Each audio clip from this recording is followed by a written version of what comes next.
I found another book on archive.org that is very relevant to today from 1958, and it is The Communist Psychological Warfare, parentheses, Brainwashing, and it's a consultation with Edward Hunter and the Committee of Un-American Activities in the House of Representatives, which was apparently a thing until around 1975. It started in the 30s.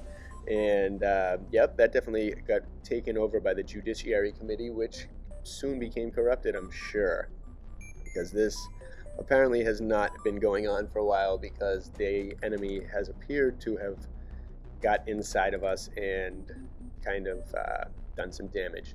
So hopefully we can defend ourselves and come out victorious, and I know we can. So here we go. I want to get into some of this book. There's a few parts I'll read, and it was very interesting though because this book seems to have had the brainwashing origins dictated in it, and it seems pretty cool. So it says, in Indochina, I covered the trials of some of the terrorists who had engaged in such propaganda warfare pressure as rolling a hand grenade down the aisle of a children's cinema when a Walt Disney movie was being shown.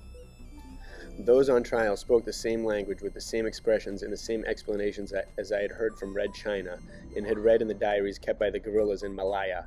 A set of Soviet Chinese textbooks were smuggled out of China for me. They were being used in every school from Dai Ren in Manchuria to Canton in the south. I came across the same teachings as I heard in the interviews, read in the diaries, and listened to at the trials. One day I interviewed secretly a young man who had come out of Red China on a mission. I had known his family. During the interview he used the phrase "he's now," or wash brain. I immediately stopped him, asking what he meant. He laughed and said, "Oh, that's nothing. It's only something we say when close relatives or friends get together.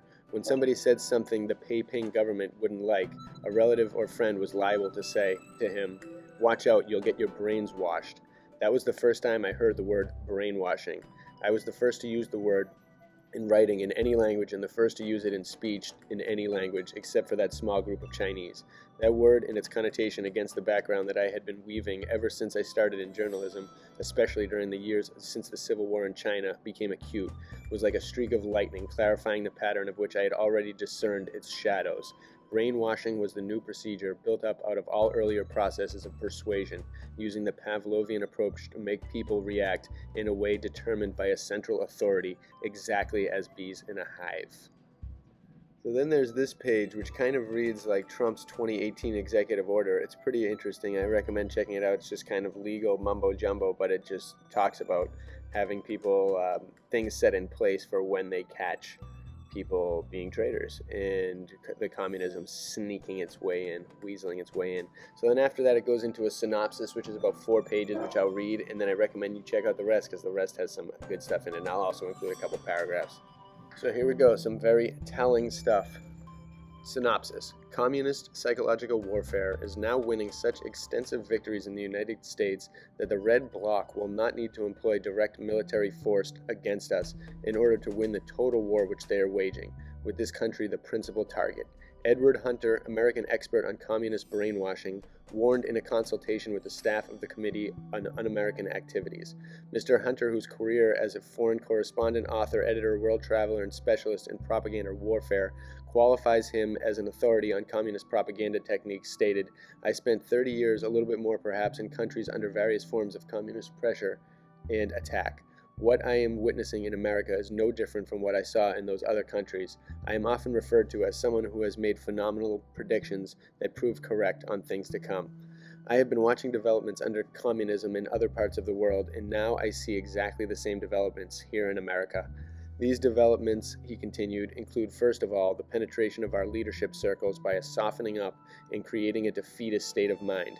This includes penetration of our educational circles by a similar state of mind, in addition to one other thing, the long-range perspective of the professor who is above anything that is happening here and now and considers himself as an objective spectator in a long, long vista of history.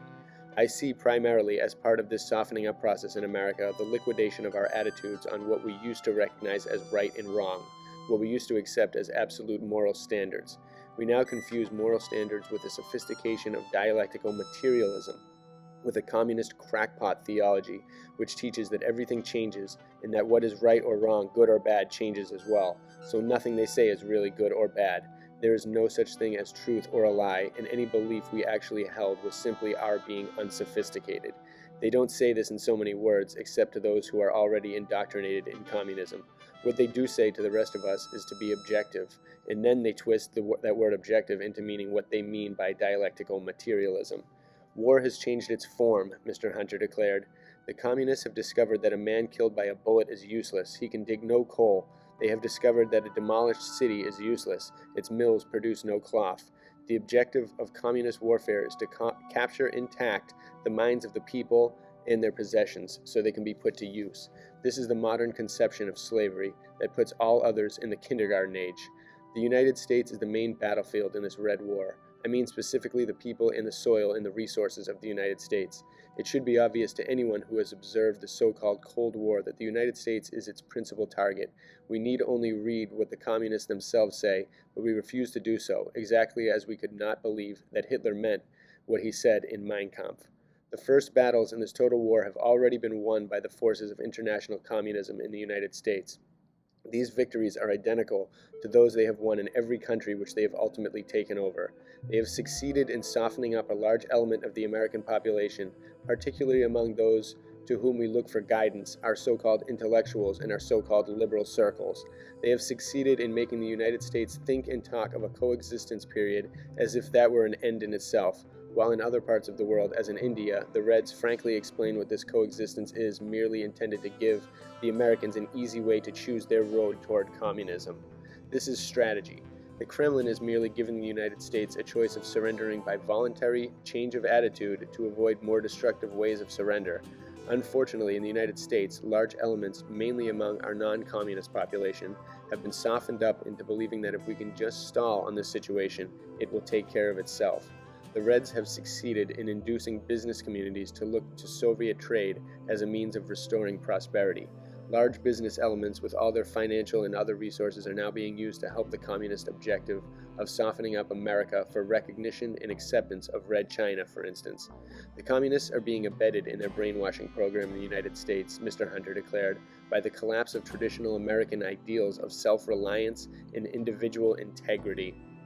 The communists have been operating for a full generation, taking strategic advantage of the American principles, exploiting the best sides in our characters as vulnerabilities, and succeeding for a generation in changing the characteristics of Americans.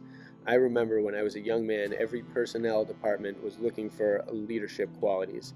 What was sought was a man's capacity as an individual to achieve new things. Today, that is not even considered by personnel department in their employment policies. They ask instead if the man gets along with everybody. They do not ask what is his individuality. They ask how he conforms. When we raise a young man to believe that at all costs he must get on with everyone, we have put him into a state of mind that almost guarantees, if he falls into the hands of an enemy such as the communists, that he will react as he had been raised, to try to get on, because he must not be antisocial. Being antisocial has become the cardinal sin in our society. We have to again go back to characteristics of ours which made us, as individuals, say that what is right, and whether or not it is antisocial makes no difference. The young man who broadcast for the Red Chinese was simply getting along, as he had been taught to do by our educators. As an example of the success the communists are achieving, Mr. Hunter cited statistics on American prisoners of war in Korea. Never before in history had so many captured Americans gone to the aid of the enemy. He then tells some stories about Korean prisoners and how many of them ended up conforming and being part of the enemy. And said, in Korea, we had atomic weapons but lost the war and were unable to use those weapons because of a political and psychological climate created by the communists. The Kremlin today is fighting total war, and this means total, not with weapons of physical destruction alone, but mental destruction too. The new weapons are for conquest intact of peoples and cities. The future Pearl Harbor Sputnik will be used if the situation demands it, but not unless the Kremlin has first succeeded in conquering the character and minds of a large enough element of the American people so that it will be fitting itself into the desires and needs of the communist apparatus, no matter whether they think of themselves as red or anti-communist. Mr. Hunter continued, the most deadly misconception of all that requires a softening up in our thinking before we can make it is the idea that there are different kinds of communism, and that besides international communism there is something called national communism, which fundamentally differs. There is nothing of the sort. we are again interpreting on the basis of wishful thinking what the communists themselves are plainly saying. We base this national communism conception on Titoism. Tito at no time disowned or expressed doubt in any of the fundamental tenets of communism, and he is today expending all the time he can in trying to tell the world what he believes in communism, intends communism's objectives to win out in the long run all over the world. Communism in this, too, has been able, as always, to get the help it needs from the non-communist and principally the anti-communist world. Each time there has been a crisis in Soviet Russia, it could depend on the outside world for help. Today, under the theory that there are different forms of communism and some communist forms are not really communist or are less communist than others, we are giving through aid programs and such propaganda assists as so-called exchange scholarships the help and sustenance that these communist countries require to survive. I have heard that under certain technical requirements of the law, completely fantastic statements have come from the White House and the State Department that communism in Yugoslavia really isn't communism anymore, and that communism in Poland is not real communism. I thought we had learned our lesson in China. We said that the communism of China, the communism of Mao Zedong, was not really communism. We said it was not like the communism of Moscow. Mao Zedong was saying it was the same communism, exactly as Tito says the communist ideology is basically the same everywhere, and that the objective for a communist world is identical. So there's a lot of ridiculous stuff in there. This guy he's got a good grasp of it. He's got some amazing stories too. I'm going to read some of the quotes that I found very interesting that he had. Let's see here. The experiences of those who have undergone brainwashing tell us what traits are effective in providing mental survival stamina. In my second book, Brainwashing, the Story of Men Who Defied It, I list them the same way as I do the pressures that break a mind. They are given as follows: faith, convictions, clarity of mind, a closed mind, purpose, keeping one's minds busy, confidence, deceit, hijinks, adaptability, crusading spirit, group feelings, and being yourself. Some of these are readily understandable, others can be misinterpreted and require explanation as the closed mind, deceit, and possibly hijinks. A closed mind does not mean narrow-mindedness or fanaticism. What it does mean is that you have already reached a conclusion on a specific matter in question, and under the circumstances there is no earthly use in discussing it. Again, now I'm reading just some highlights from the latter part of the book, but check this one out. Perhaps the best illustration of the pressures put on our troops was given to me by an Air Force officer named Captain Zach W. Dean. He was taken on a quote-unquote death march and put in a Korean hut and left to hunger and freeze while the Reds harassed him with threats and propaganda and what they called learning, until he became so weak and sick that he felt he was going to die. At once, the communists changed their tactic, providing him with vitamin tablets and injections, good enough food, and kindly words until they saved his life. A few weeks passed and the cat-and-mouse game switched back once more. He was again put under the brainwashing pressures. He became sick again, catching pneumonia on top of another case of freezing. Deprived of all attention, he was positive he was going to die this time. Then once more they switched moods and he was given the best available of everything, and again his life was saved. Zach knew what a deep study I had made of all this. I can never forget the look he gave me when he told me about it, saying, quote, "Mr. Hunter, I don't believe you'll be able to understand what I'm going to tell you now. After the Reds do that to you a few times, you are grateful to them for saving your life. You forget that they are the people who almost killed you. That is the Red technique used on all occasions under every sort of circumstance, from a POW camp to a United Nations session or a Geneva conference." Very interesting. Some things don't ever change. The communist interrogators, as the brainwashers called themselves, sought to remove a man's trust in his own side and to convince him that he was being let down and even betrayed by his own country and relatives, especially by his wife or girlfriend. The Reds sought to deprive him of all hope. Once they could accomplish this, they presented themselves to him as his new friends, as quote-unquote big brother, who would always stand by him through thick and thin, who would always love him. The cruelties they had perpetrated on him they now interpreted as the discipline of a kindly father. Part of that reminds me of the Project Veritas interview with the guy who was a whistleblower at USPS, and then he was interrogated by that guy for like 4 hours from one of the bureaus, and it sounded kind of like that, trying to turn him against Project Veritas. They love these tactics, and they have penetrated all of our systems with it. One other quote I found was good was, "Incalculable tens of millions of Chinese people have been arrested by the Mao Zedong regime on political charges since the fall of the mainland, and a horrible percentage of them killed. They all had to attend learning classes, the same as the POWs. All the Chinese people who have not been imprisoned also have had to undergo this clinical form of learning, which is obligatory for every human being on the Chinese mainland. The word learning should be in quotation marks because it is a bizarre example of red semantics. The word is written in Chinese with a different character than the ordinary word for learning, although pronounced the same, and means only political learning from the communist point of view. Those who translate the word without revealing this are abetting the communist propaganda intent. We are almost trapped into doing it whether we like it or not.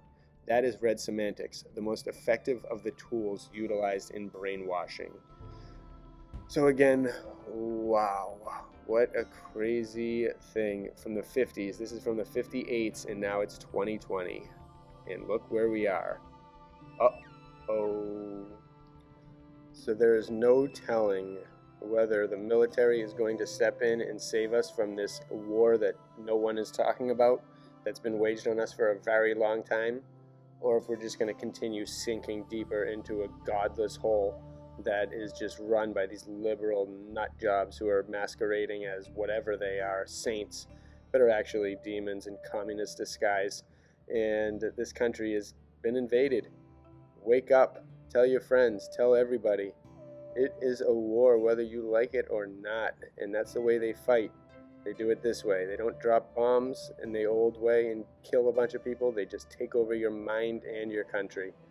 And let's pray that the right moves have been made for a long time behind the scenes, because now is the time to strike.